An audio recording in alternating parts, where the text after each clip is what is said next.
जय हिंद, जय Bharat. Government of India, ministry of railway recruitment board की ओर से रेलवे प्रोटेक्शन फोर्स में सब इंस्पेक्टिव वैकेंसी से संबंधित नोटिफिकेशन जारी किया गया। यहाँ पर दो टाइप की आपको वैकेंसीज मिलेगी, railway protection force sub inspector और रेलवे प्रोटेक्शन स्पेशल फोर्स, दो टाइप की है।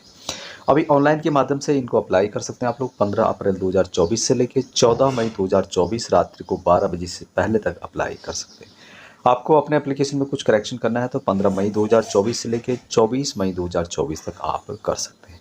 अभी यहाँ पर जो वैकेंसीज आपको मिलेगी सब इंस्पेक्टर की है और लेवल 6 की यहाँ पे तनख्वाह आपको दी जाएगी 35,400 रुपये से 1,12,000 रुपये तक। यहाँ पर जो एज है 28 साल मैक्सिमम रखी गई है। टोटल वैकेंसीज 552 है। पूर्व सैनिकों के लिए कितनी वैकेंसीज है आगे मैं आपको वीडियो में बताऊंगा। अभी इन वैकेंसीज़ के लिए ऑनलाइन के माध्यम से अप्लाई करना होगा और यहाँ पे बताया गया है कि आप जब भी अप्लाई करते हैं ऑनलाइन के माध्यम से उस समय आपको अपना जो ईमेल आईडी है और फ़ोन नंबर है वहाँ आपका चेंज नहीं हुआ होगा, उसमें आप कोई भी चेंजमेंट नहीं कर सकते, इसलिए उसको सही तरह से फिलअप करें। साथ में 24 मई 2024 के बाद कोई भी करेक्शन आप एप्लीकेशन में नहीं कर सकते। स्टेज ऑफ एग्जामिनेशन जो इसका मेन होता है, सबसे पहले यहाँ पे है सीबीटी। सीबीटी में यदि आपके अच्छे नंबर हैं तो उसी के बेस पे आगे आपका पूरा प्रोसेस रहेगा। और दूसरा इसका जो इम्पोर्टेंट होता है वो होता है मेडिकल। मेडिकल का क्या प्रोसीजर है वो भी इसमें बताया गया है और बाकी डिटेल्स के लिए आप इसके मेडिकल का जो एसओपी है उसको रेफ़र कर सकते हैं। तो यहाँ पर देख सकते हो आप लोग सीबीटी जो होता है उसी के बेस पर यहाँ पर आपको आगे का जो प्रोसेस है उसके लिए बुलाया जाता है और यही मेन होता है। Candidate shortlisted on the basis of their performance in CBT shall be called for physical efficiency test. उसी के बाद आपको physical measurement test, physical efficiency test के लिए बुलाया जाता है और बाद में डॉक्यूमेंट वेरिफिकेशन। लेकिन यहाँ पर जो फिजिकल एफिशिएंसी टेस्ट यानी कि जो 1600 मीटर या फिर जो भी भाग दौड़ यहाँ पे है, जंप वगैरह है, वो आपको यहाँ पर नहीं करना है। पूर्व सैनिकों के लिए एग्जाम्प्टेड है, आपके लिए लागू नहीं किया गया है। यहाँ पर इससे संबंधित भी मेंशन किया गया थी। Ex-serviceman as per merit list ex-serviceman shall be exempted from PET, however they will have to undergo PMT. Physical measurement आपको ज़रूरी है, आपकी नाप तोल यहाँ पर ज़रूरी है, लेकिन फिजिकल जो एक्टिविटी है वो नहीं करनी होगी। अब यहाँ पर जो नेगेटिव मार्किंग है 1/3 आपको नेगेटिव मार्किंग देखने को मिलेगी। अब इन वैकेंसीज़ के लिए आप ऑल इंडिया से अप्लाई कर सकते हैं, किसी भी स्टेट से हो, किसी भी यूनियन टेरिटरी से हो, आप इन वैकेंसीज़ के लिए एलिजिबल हैं। दूसरी बात जो है कि आपको एप्लीकेशन में कोई टेक्निकल इशू प्रॉब्लम आ रही है तो आप 10 बजे से लेकर शाम को 5 बजे तक वर्किंग डे के अंतर्गत जो यहाँ पर नंबर दिया गया है उस पर आप कॉल कर सकते हैं, उनसे हेल्प ले सकते हैं। और साथ में ईमेल आईडी भी दिया गया था, उस ईमेल आईडी से भी आप कुछ पूछना है तो पूछ सकते हैं।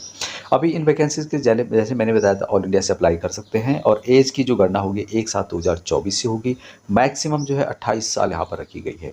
हालांकि जो नॉर्मल भर्ती होती है उसके लिए 25 साल रखा जाता था, लेकिन कोविड-19 के कारण यहाँ पर 3 साल का जो है एक्स्ट्रा छूट यहाँ पर दी गई है। अभी यहाँ पर जो पूर्व सैनिकों के लिए एज है, एज में क्या रिलैक्सेशन है। एक्सेसमैन नॉर्मल जो भी पूर्व सैनिक है उनको 3 साल की छूट उनको दी जा रही है। यानी जो आपकी टोटल एज है उसमें से आपने जितनी सर्विस की है उसको माइनस करने पर, यदि जनरल के हैं तो 3 साल माइनस करना है और आपकी जो मैक्सिमम एज है 28 साल से ज़्यादा नहीं आनी चाहिए। उसी तरह से ओबीसी एनसीएल के लिए 6 साल आपको और यहाँ पर छूट दी जाती है और एससी एसटी के लिए यहाँ पर 8 साल छूट दी जाती है। तो अच्छी खासी यहाँ पर आपको छूट मिलती है यदि आप इन वैकेंसीज़ के लिए अप्लाई कर रहे हैं। अभी इन वैकेंसीज़ के लिए जो एजुकेशन क्वालिफिकेशन मांगा गया है, ग्रेजुएशन मांगा गया है, लेकिन आप आर्मी स्पेशल केस सर्टिफिकेट के बेस पे अप्लाई करके देख सकते हैं। अब यहाँ पर जो एप्लीकेशन फ़ीस रखी गई है 500 रुपये रखी गई है, जिसमें कि 400 रुपये डिडक्शन किया जाएगा। अभी एक्सेसमैन के लिए जो फीस यहाँ पे है 250 रुपये है और कुछ डिडक्शन करने के बाद जो बैंक के चार्जेस हैं वो भी आपके अकाउंट में वापस कर दिए जाएंगे जब आप CBT 1 एग्ज़ाम देते हैं उसके बाद का प्रोसेस है यहाँ पर। अभी जो लोग भी ऑन सर्विस में है वो इनके लिए अप्लाई कर सकते हैं, तो उनके बारे में यहाँ पे लिखा गया कि no objection certificate form present employees, NOC उनके लिए जरूरी है। Candidate serving including those undergo induction training oblique probation in any central oblique state government department including railway और पब्लिक सेक्टर अंडरटेकिंग में apply directly to the RRBs duly informing their employer. आपको अपने जो department है वहाँ से NOC लानी होगी। Shortest candidate should produce on NOC from the employer on the date of DB। जब भी इसके डॉक्यूमेंट वेरिफिकेशन होंगे उस समय आपको एनओसी दिखाना होगा। यदि आप एनओसी नहीं यहाँ पर प्रोवाइड करा पाते हैं तो आपका जो यहाँ पर जो सिलेक्शन है वो कैंसिल कर दिया जाएगा।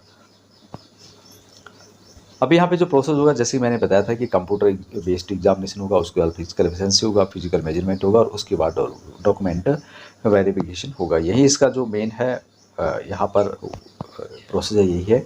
अब जो यहाँ पर फिजिकल एफिशिएंसी टेस्ट है 1600 मीटर दौड़, ये तो पूर्व सैनिकों को नहीं करनी है, लेकिन फिजिकल मेजरमेंट जरूरी है। अभी इसके लिए जो हाइट यहाँ पर रखी गई है अनरिजर्व EWS और OBC के लिए 165 सेंटीमीटर हाइट है, 80 सेंटीमीटर चेस्ट है और फुलाने के बाद 85 यानी 5 सेंटीमीटर फुलाओ। SC/ST के लिए 160 हाइट है, 76.2 और 81.2 आपकी छाती होनी चाहिए फुला करके। अब यहाँ पे जो गोरखा है, गढ़वाली है, मराठी है, डोगरा है, कुमाऊनी एंड अदर कैटेगरी है, उनके लिए यहाँ पर 163 हाइट रखी गई है, 80 चेस्ट है और फुला करके 85 होनी चाहिए। डॉक्यूमेंट वेरिफिकेशन के बारे में यहाँ पे बताया गया है कि जो भी आप जिस कैटेगरी से हैं उससे संबंधित लाभ चाहते हैं तो उससे संबंधित आपके पास डॉक्यूमेंट होने चाहिए। डिस्चार्ज बुक पूर्व सैनिकों के लिए बहुत जरूरी है, डिस्चार्ज सर्टिफिकेट फॉर्म भी एक्सेसमेंट। अभी यहाँ पर जो पेपर आएगा उसकी जानकारी भी यहाँ पर दी गई है कि किस तरह से इसके लिए एग्जामिनेशन का जो पैटर्न है वो यहाँ पर दिया गया है। अभी जैसे बताया था, इन वैकेंसीज़ के लिए जो एजुकेशन है ग्रेजुएशन रखा गया है, जो कि यहाँ पर बताया गया है। यहाँ पर बात करें कि पूर्व सैनिकों के लिए कितनी वैकेंसीज हैं, तो पूर्व सैनिकों के लिए टोटल वैकेंसीज़ की बात करें तो 45 वैकेंसी यानी कि 10% वैकेंसीज पूर्व सैनिकों के लिए रिजर्व करके रखी गई। यहाँ पे मेंशन भी किया गया कि एक्सेसमैन के लिए 10% है और फीमेल कैटेगरी के लिए 15% वैकेंसीज रिजर्व करके रखी गई हैं।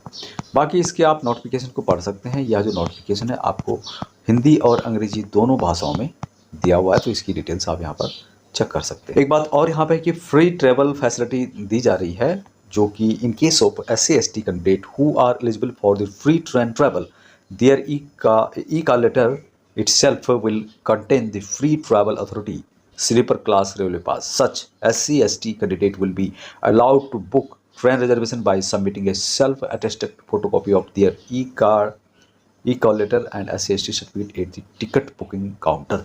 During the journey, SC/ST candidate should carry their original community certificate and an original prescribed proof of identity for undertaking journey following, which they will be treated as traveling without ticket and charges accordingly.